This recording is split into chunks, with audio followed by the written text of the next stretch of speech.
Acá te saluda. Hola Mauricio, buenos días. Sí, escucho bien. Bueno, te agradezco estos minutitos, Graciela. Te presentaba como parte de la Red de Género y Comercio de Brasil. Si nos querés, por lo menos contar en breves palabras qué significa integrar ese espacio. Bueno, sí, yo soy feminista, trabajo en coordino una organización de mujeres, de mujeres feministas, ecofeministas, y nosotros trabajamos los temas macroeconómicos, económicos y los temas cómo eso afecta a las mujeres, cómo impacta la vida de las mujeres, o las desigualdades entre las mujeres y los hombres y entre las mujeres, en fin, las desigualdades de género y otras desigualdades. Y hemos acompañado mucho entonces, por ese motivo, los acuerdos de comercio, los acuerdos de inversiones, o sea, son políticas macroeconómicas que impactan la vida. Sí, perfecto. Y ese es el motivo de la red, pero acompaño también a otras redes de otros temas, ¿no? O sea, ese es el foco de nuestro trabajo. Bueno, Graciela, si le parece, empezamos por ahí. Yo presentaba el perfil de alguna manera de Bolsonaro, que se presenta como un negador del cambio climático, y el ejemplo, por lo menos que a nosotros nos llegó como muy contundente, fue cuando de alguna manera subastaba el Amazonas para cualquier tipo de producción con inversiones extranjeras. Bueno, vamos a empezar por lo primero. Bolsonaro tiene un proyecto para el país de destrucción del Estado, lo mínimo de Estado de bienestar social que ya Brasil había construido, y lo mínimo de Estado regulatorio, digamos, de los temas laborales, ambientales, sociales de una manera general. Hay un proyecto ahí digamos, de sometimiento a los intereses imperialistas, en el sentido de cuáles son los puntos más importantes para él. Y el tema de la explotación de los recursos naturales en América Latina y en Brasil muy particularmente, es muy importante en este momento para los países centrales, para los países industrializados, sobre todo para Estados Unidos, y el control hegemónico global. Entonces la Amazonia en ese sentido se ha convertido en ese tema importante, porque Brasil tiene un papel enorme en la producción de productos primarios, y la ampliación de la frontera agrícola hacia la Amazonas y hacia otros biomas que también están siendo afectados, porque también se afectó el Pantanal, la región del Cerrado, lo que se llama aquí la Caatinga, que es la región seca. En fin, se viene ampliando la producción agrícola, el área de frontera agrícola para producción, para la exportación de lo que sea, sobre todo de soja, de ganado, de madera, en fin, todos los productos primarios que Brasil produce. Entonces, esta cuestión de su actuación en la Amazonia tiene que ver con eso, tiene que ver con la necesidad de poner cada vez más materias primas a disposición de las empresas internacionales, de los países centrales. Y esto lo ha hecho también, y con eso redondo, digamos, finalizo la idea, digamos. Brasil se ha convertido también en un país de ampliación, con Bolsonaro, de ampliación de las ilegalidades o de las ilicitudes, diría, ¿no? Y entonces eso lo ha hecho a través de una milicia que en otros lugares se habla, o paramilitares o parapoliciales, como también se pueden llamar para explicar qué son, que si bien se saben que estaban mucho en las ciudades y parecían restrictas a Río de Janeiro, que es su región, que es el lugar de donde viene Bolsonaro, donde surge, él también digamos, hecho que este método se generalice, se divulgue, se expanda para el conjunto de Brasil. Entonces la Amazonia ha sido tomada por esa ilicitud, sin reglas ambientales claras ni válidas, sin fiscalización, y entonces ha surgido esa cantidad de negocios irregulares de venta de madera, de venta de tierras, de desmatamiento, en un proceso de una capilaridad muy grande y muy veloz. Entonces esto es lo que ha provocado el desmatamiento, el desflorestamiento de la Amazonia, que está, bueno, en este momento siendo uno de los principales problemas con los que se encuentra Brasil en el ámbito internacional por lo que está pasando con la mudanza climática, el cambio climático, ¿no? No sé Sí, si más o menos sí, sí. me hice Sí, entender. perfecto, se entiende. Graciela Rodríguez es de la Red de Género y Comercio de Brasil, está hablando de las elecciones que se vienen este domingo desde Río de Janeiro. Una repregunta sobre esto que describís. Digo, esto que es evidentemente un problema central para Brasil y para el resto del mundo por la importancia que tiene en ese aspecto el Amazonas. Es también importante, le interesa, llama la atención, le preocupa al elector brasileño, si es que hay un elector brasileño o algunas capas del electorado. Bueno, eso ha sido bastante interesante en esta elección. Yo creo que sí, por la forma bárbara, por la forma tan brutal en que ha sido impuesto todo este modelo de extractivista y de superexplotación del trabajo y de la naturaleza, digamos, de los recursos naturales. Yo creo que ha comenzado a movilizar más. Varios son los aspectos. Claro que el cambio climático y como viene sintiéndose en Brasil de forma muy fuerte y muy fuerte sobre todo en Amazonia, calores, secas, eso repercute mucho en la humedad que la Amazonia produce, cría.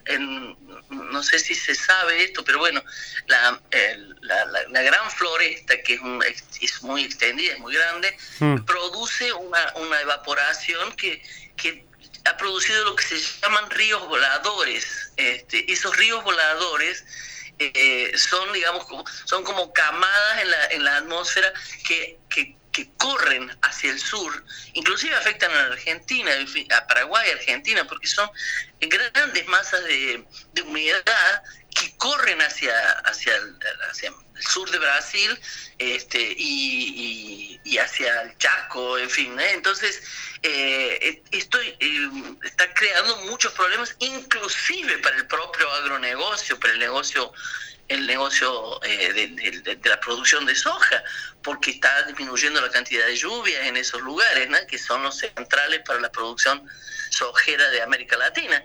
Entonces hay ya una cierta discusión en torno de eso. Y ha movilizado por otra parte también sectores más específicos como son los pueblos indígenas, que están teniendo una participación muy importante en esta campaña y en este momento en Brasil. Una organización fuerte desde el movimiento indígena. Son lideranzas que también se han lanzado algunas al proceso electoral, están trayendo candidatos a diputado estadual y federal.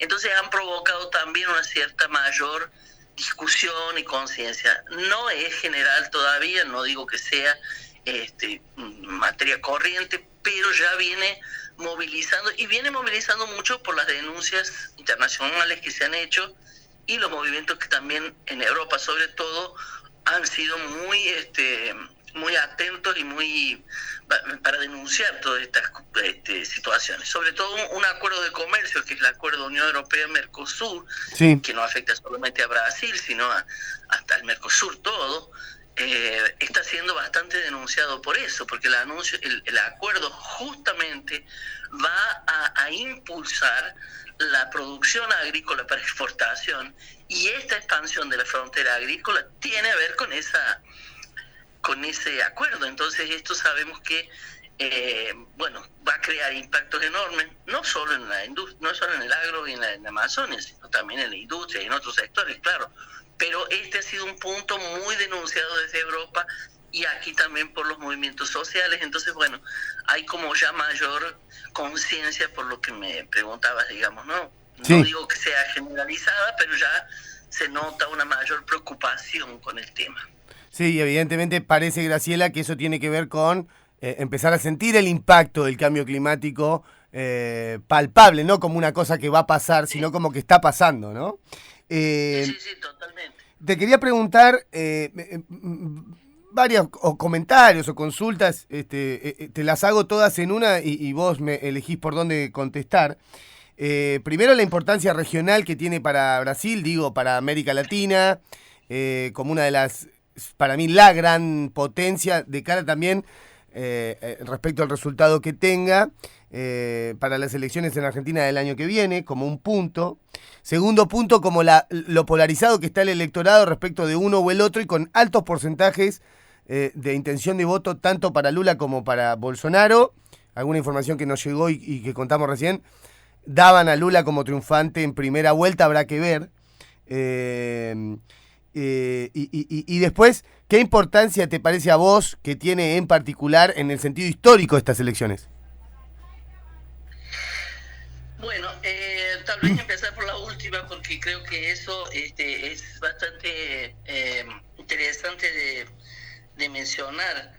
Y que a veces en Argentina yo creo que no se tiene una visión de Brasil sí como el grande, como todo lo que se conoce fuera de la importancia económica y política, pero en realidad se subliña poco el tema de ese sentido histórico que tiene este proceso, porque Brasil es un país que ha tenido 300 años de esclavitud. Y esa forma, ese modo de socialización de vida política de Brasil está cada día más presente en la vida cotidiana. O sea, Bolsonaro lo que ha sacado a la luz son justamente las peores prácticas políticas que Brasil ha tenido en esos siglos de esclavitud y en ese proceso de una republicanización muy lavada, muy escasa, muy precaria, muy pequeña. O sea, tenemos que pensar que Brasil tiene una estructura esclavista y de desigualdad extremadamente arraigada. Y eso Bolsonaro lo ha puesto otra vez en el centro de la mesa, porque si bien el proceso de la Constitución de 88 y el proceso sobre todo de los gobiernos de Lula y Dilma habían caminado en el sentido de una democratización, de un proceso de superación de algunas desigualdades, realmente salieron muchas personas de la pobreza, se había extirpado el hambre. Bolsonaro trajo todo eso de vuelta. Claro. Y todo esto significa un sustrato muy indeseable para la democracia, porque no hay forma de participación si vos tenés hambre, si vos no tenés la sobrevivencia mínimamente aceptada, si estás excluido de la sociedad. Sí. Entonces, en Brasil justamente este laboratorio ha ido mostrando cada vez con más fuerza esta incompatibilidad, esta dificultad de convivencia simultánea entre la democracia y el neoliberalismo a ultranza, que es lo que ha hecho este gobierno. Entonces, ahí se ve claramente la incompatibilidad. Y el proceso entonces está lleno de irregularidades desde el punto de vista de cómo se construye una situación democrática.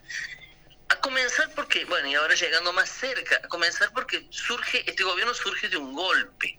Claro. No se habla de que el gobierno anterior era Dilma, no es así. Se olvida que hubo casi 3 años de Temer, que claro, fue un golpe en el gobierno de Dilma, y un golpe que no es Temer, fueron la alta élite brasilera, la élite, ni élite se puede decir porque esto no tiene nada de élite, esto tiene de clase dominante, de sectores concentrados del capital. Fueron ellos los que promovieron ese golpe junto con la prensa, que tiene un papel muy deplorable, la prensa, los medios hegemónicos, uh-huh, y junto con el Poder Judicial, sectores del Poder Legislativo, y sobre todo, cuando ya lo llevan a Bolsonaro al poder, lo llevan a partir de un pacto también con las Fuerzas Armadas, que es lo que impone el Bolsonaro.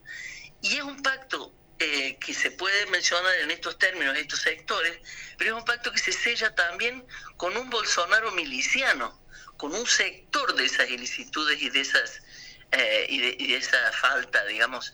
Bolsonaro siempre fue un diputado que vivió 27 años en el Congreso sin hacer nada desde el punto de vista de legislación, pero sí de hacer contactos, de hacer propaganda, de hacer sus políticas. Sí, sí. Que durante un tiempo estuvieron ocultas, pero digamos, salen a la luz. Entonces, este es el sentido histórico. Estamos, digamos, viviendo en una situación de golpe, pero un golpe de nuevo tipo. Ahora se habla de neogolpismo. Este golpismo oculto no es la presencia de los militares en las calles, pero en el caso de Brasil, una presencia fuertísima de las Fuerzas Armadas, de los sectores militares, sustentando a la figura de Bolsonaro y a todas estas ilicitudes en el territorio, y sectores de la gran élite y de los medios hegemónicos. En eso tiene un papel central la justicia, el Poder Judicial, que provocó el proceso de lawfare, que retiró a Lula de la elección anterior, y ahora sí, después de haber digamos, colocado a Bolsonaro en una situación de hecho, de realidad y de expansión durante 4 años, entonces sí hacen una pseudoelección democrática donde Lula puede entrar. Pero, por ejemplo, estoy extremadamente conmovida por el último debate electoral que fue anoche, hasta las 3 de la madrugada viendo, y la verdad que fue muy deprimente, porque crearon un escenario terrible de todos contra Lula.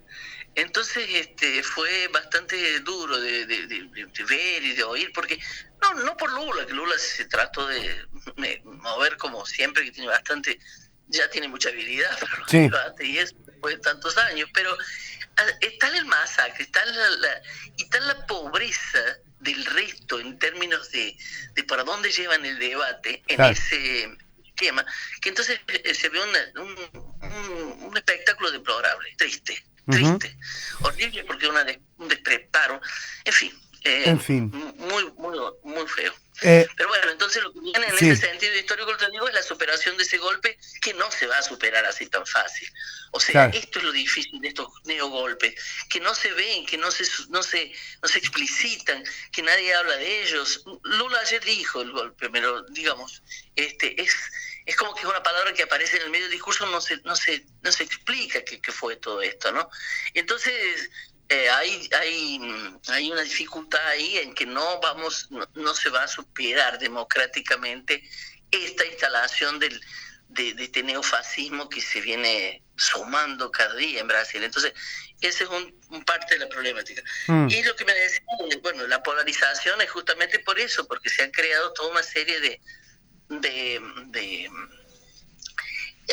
es un tema ese de la polarización que hay en Argentina, está la tal grieta, es que es difícil de combatirlo, y Lula ha hecho una campaña estrictamente muy llamando a la unidad, a la paz, a que no queremos más guerra, que no queremos armas y queremos libros, en fin, ha hecho todo el tiempo una campaña y un discurso en ese sentido, mucho amor.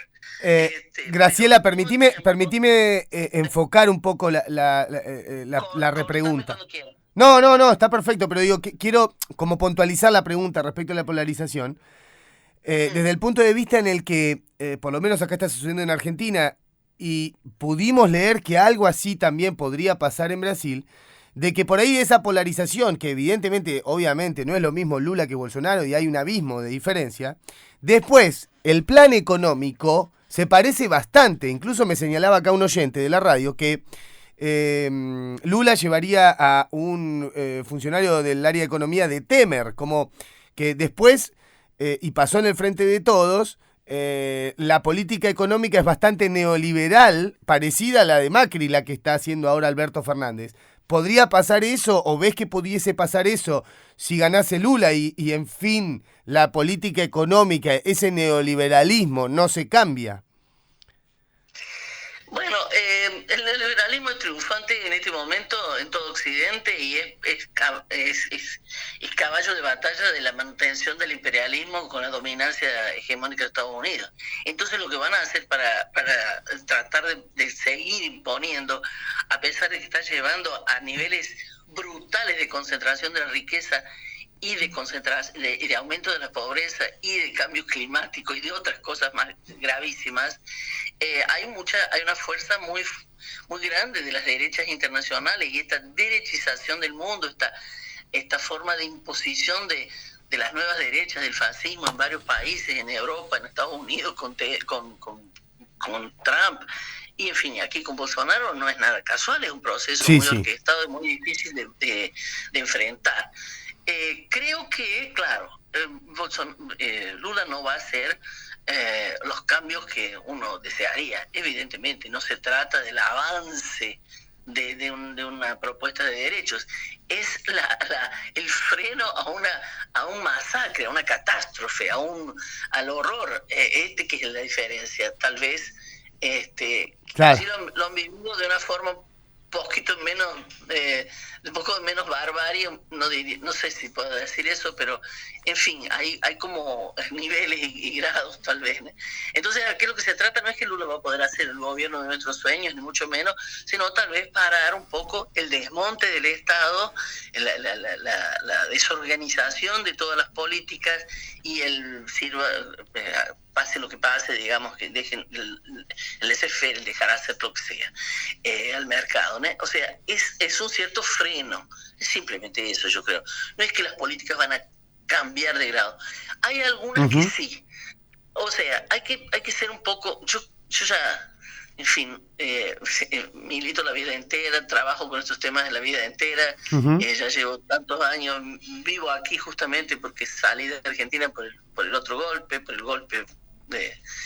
Entonces, hay como que yo ya veo ahora como lo que decía antes, la democracia no va a funcionar a pleno y no es compatible con el neoliberalismo.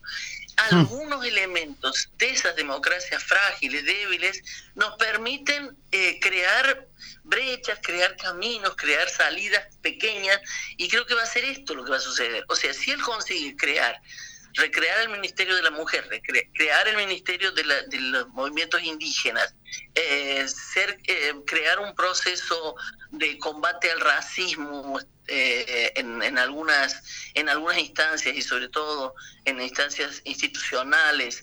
En fin, si consigue recuperar alguna de las cuestiones que los sectores de los trabajadores, trabajadoras, sindicatos, en fin, consigan batallar, bueno, creo que va a ser un cierto avance en relación a esta tragedia de la cual somos sobrevivientes hasta en este momento.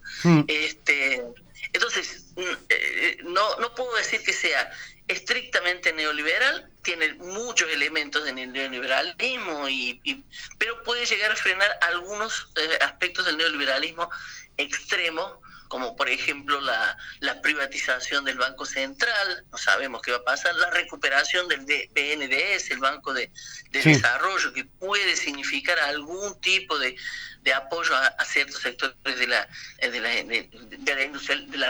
retomada de la industrialización, digamos así, que está también matando la cuestión del empleo, ¿no? No se puede hacer empleo con el agronegocio, no hay empleo posible con el agronegocio, o crear otros sectores que productivos que, en fin, no puede crear empleo. Y cosas de este tipo que me parece que pueden ir en algún camino. Pero para eso precisamos también, no solo de una población movilizada, como también de sectores de esas industrias, de esos sectores que quieran crear algún proceso nacional de soberano. Y esto es lo que está difícil en América Latina. Totalmente.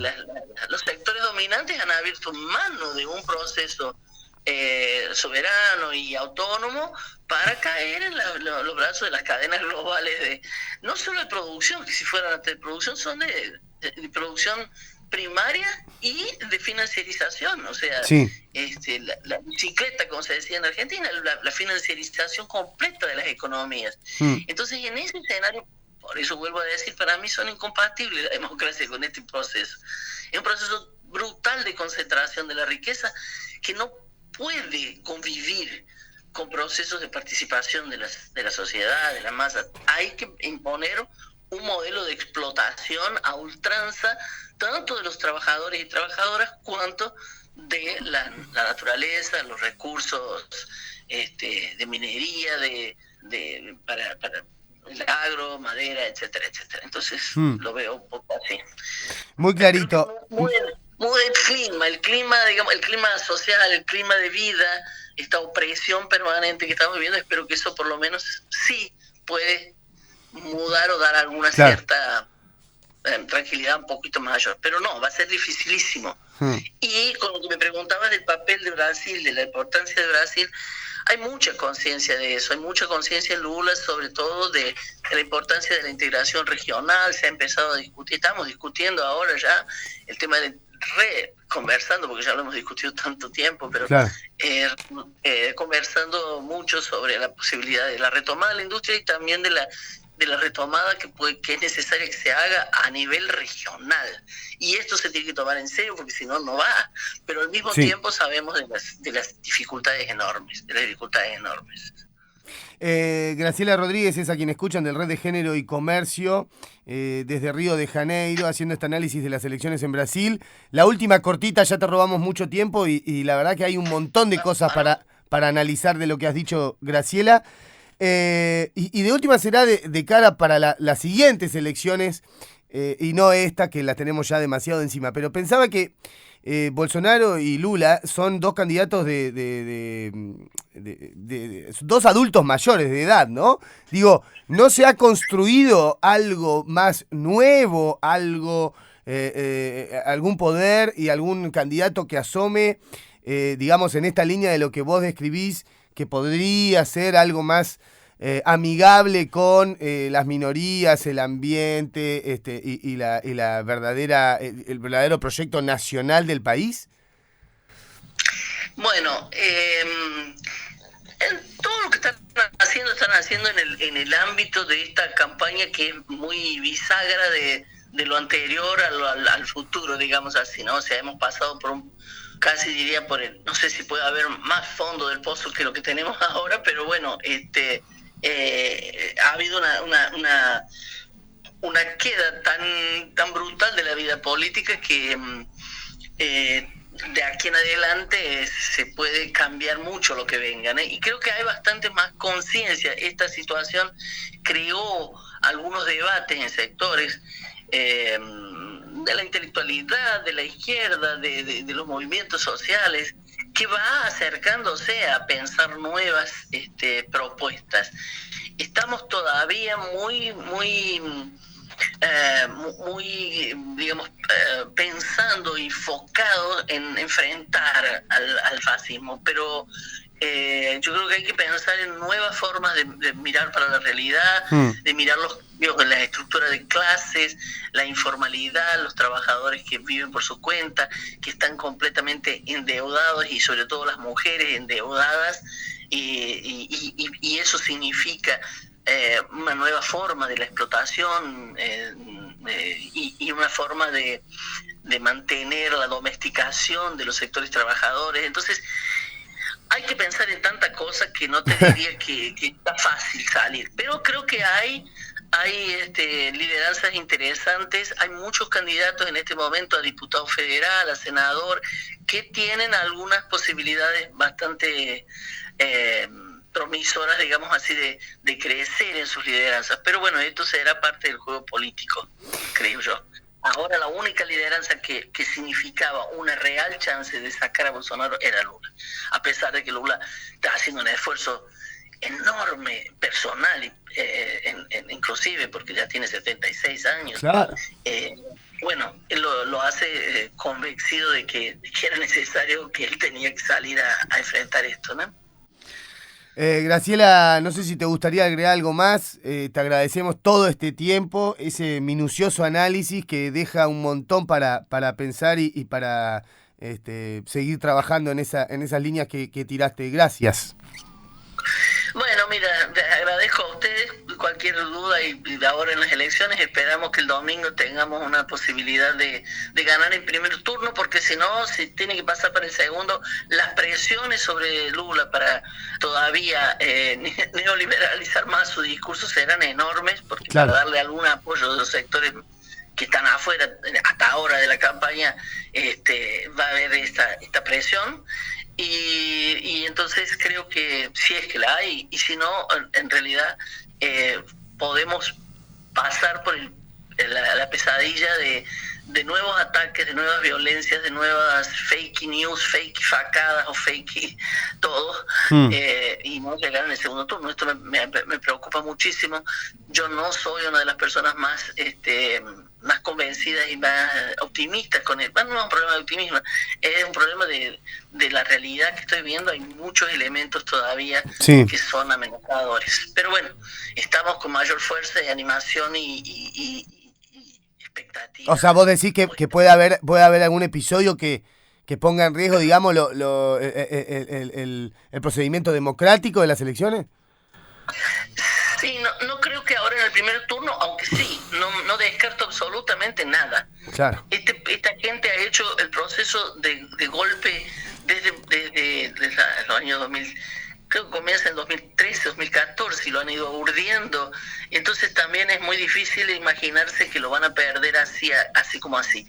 La forma ha estado minuciosamente armada y ahora puede ser que hay sectores, pero parece que ya no tienen la fuerza que tenían en el primer golpe y no tienen también, o sea, algunos sectores que tienen una cierta vergüenza en tener una persona tan despreparada como Bolsonaro, tan horrible, y entonces, bueno, este cambio se les hace también un poco necesario para no ser un paria internacional, pero como digo, puede ser que se pase al segundo turno y como una forma de presionar a Lula para diluir todavía más su discurso, conseguir doblar más las propuestas más avanzadas, digamos, más de derechos, de conquista de derechos que se tienen. Entonces estamos con mucho ánimo, pero al mismo tiempo muy con mucha expectativa y muy atentos. Atentas y atentos. Gracias, Graciela, desde acá mucha fuerza y bueno, estamos atentos a todo lo que suceda en Brasil este fin de semana. Un abrazo enorme y gracias por el contacto. Gracias a usted por la invitación, un abrazo grande y bueno, cualquier cosa a las órdenes. Besos. Graciela Rodríguez desde Río de Janeiro, ella es parte de